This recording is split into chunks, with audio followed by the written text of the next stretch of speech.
एक जगह खाने की प्रतियोगिता चल रही थी। प्रतियोगिता में आए से लोग सभी लोग टेबल के सामने बैठे रहते हैं। उनके सामने पराठे चिकन करी रखे थे। उन्हें मोटू करके एक व्यक्ति भी रहता है। रेफरी, सब लोग ध्यान से सुनो। इस प्रतियोगिता में जो भी ज्यादा पराठे खाएगा वो ही विजेता होगा और इसके लिए तुमको सिर्फ 10 मिनट दे रहे हैं। तुम लोग कितने खाए वो हमारे आदमी गिनेंगे। कम ऑन स्टार्ट 1 2 3 कहते ही प्रतियोगिता शुरू होती है। सभी लोग पराठे जमकर दबा रहे थे। एक व्यक्ति कौन कितने खा रहा है करके नोट कर रहा था। कुछ लोग प्रतियोगिता के बीच में ही नहीं खा पाने से हार मान रहे थे, तो मोटू एक और रोटी ज्यादा खा रहा था। एक व्यक्ति तो 90 मिनट में रुक जाता है, पर मोटू 10 मिनट तक खा ही रहा था। रेफरी सीटी बजाकर स्टॉप करके चिल्लाता है।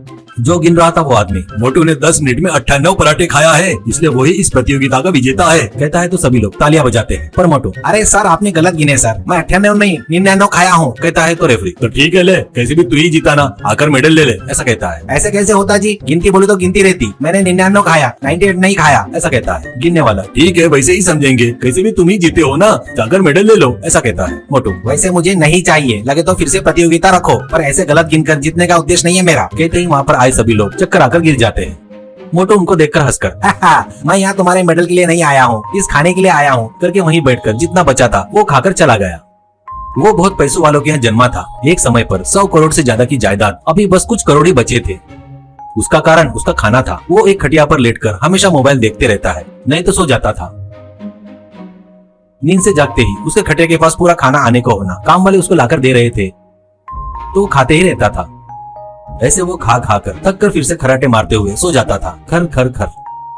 वो देखकर माँ बाप सिर पेट लेते थे। माँ, ये क्या है जी, सब लोग जीने के लिए खाते हैं तो ये खाने के लिए जी रहा है। इसकी वजह से खाना बनाने वाले इसे पकाकर खिलाने से परेशान होकर भाग रहे हैं। कहती है तो पिताजी, अरे इसके खाने का महीने का खर्चा लाखों में आता है, अपनी जायदाद तू यही खा लेगा लगता है, क्या करना कुछ समझ में नहीं आ रहा करके दुखी होता है।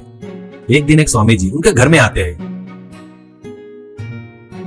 उस समय मोटू खर्राटे लेते हुए सो रहा था। खर खर खर।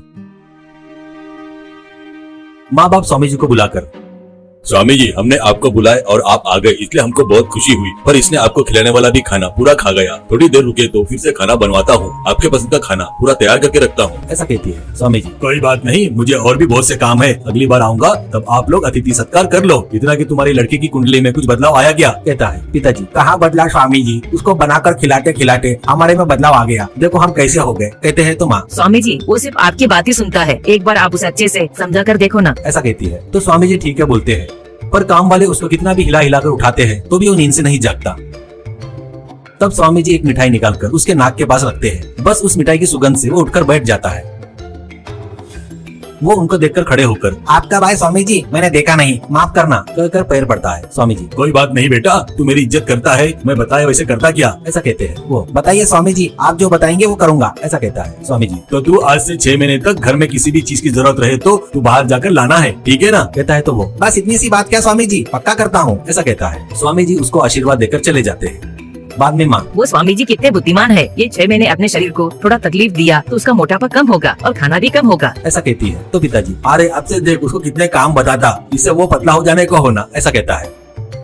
वैसे दोनों मोटू के रूम में आकर देखते हैं तो वहाँ पर मोटू नहीं था और खटिया भी नहीं थी। वो आश्चर्य से बाहर आकर देखते हैं तो उनको और भी ज्यादा आश्चर्य होता है। मोटू के खटिया को चक्के लगे थे और एक स्टीयरिंग भी था।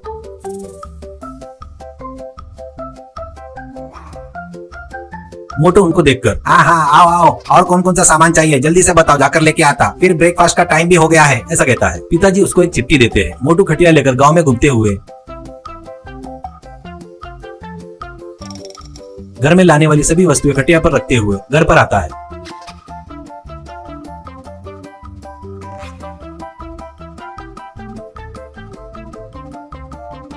और घर पर खटिया पर ही तगड़ा नाश्ता करके कराटे लेते हुए सो जाता है। इसके बाद नींद से जागकर, और एक लिस्ट जल्दी से दे दो, अभी लंच का समय हो रहा है, लेट हो जाएगा। ऐसे क्या देख रहे हो, स्वामी जी ने बाहर जाकर काम करने को बोला, पर चलकर जाना है या किसी तरह जाना है ऐसा कुछ नहीं बताए, इसलिए मैंने ये बना लिया। ऐसे ही रहा तो 6 महीने गया, मैं कितने भी दिन तक कर सकता हूँ ये सब। ऐसा कहता है। बस उसकी बातें सुनकर माँ बाप चक्कर आकर गिर जाते हैं। मोटू, मेरे प्यारे दोस्तों, ये वीडियो अगर आपको पसंद आया तो कृपया इस वीडियो को लाइक करके अपने दोस्तों को शेयर